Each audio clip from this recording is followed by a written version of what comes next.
यिर्मयाह खुदा के साथ बात करता रहता है और खुदा उसका जवाब भी देता है। खुदा ने कहा, यरूशलेम में इधर उधर भागो। बाब 5 आयत 3 में वो कहता है, ऐ खुदाउन, क्या तेरी आंखें सच्चाई पर नहीं है? तूने उनको मारा है पर उन्होंने अफसोस नहीं किया। तूने उनको गरत किया पर वो तरबियत पजीर ना हुए।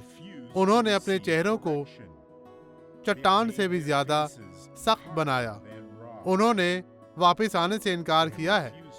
ये दिल दहला देने वाला है। जब ये किसी की जिंदगी में हकीकत बन जाता है, तुम खुदा से दूर क्यों हो? आपको खुदा के पास आना है और अपनी बरकत पर कब्जा करना है।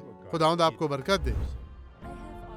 मेरी रीढ़ की हड्डी में एर्थोसिस है डॉक्टर सॉरस। जब मैं एक बैग उठा रही थी तो मुझे अपनी रीढ़ की हड्डी में तकलीफ हुई। हमें दिखाएं आप पहले कैसे चलती थी। हमें दिखाएं आप इस तरह चलती थी तो ठीक है। आप आगे बढ़ें, अपनी बरकत पर कब्जा करें। आगे बढ़े मेरी बहन, खुदावंद आपके साथ है। तेज तेज चलती हुई आगे बढ़े। यस्सु, तेरा शुक्र, तेरी तारीफ हो। हम तेरे शुक्रगुजार हैं खुदावंद इस शानदार गवाही के लिए।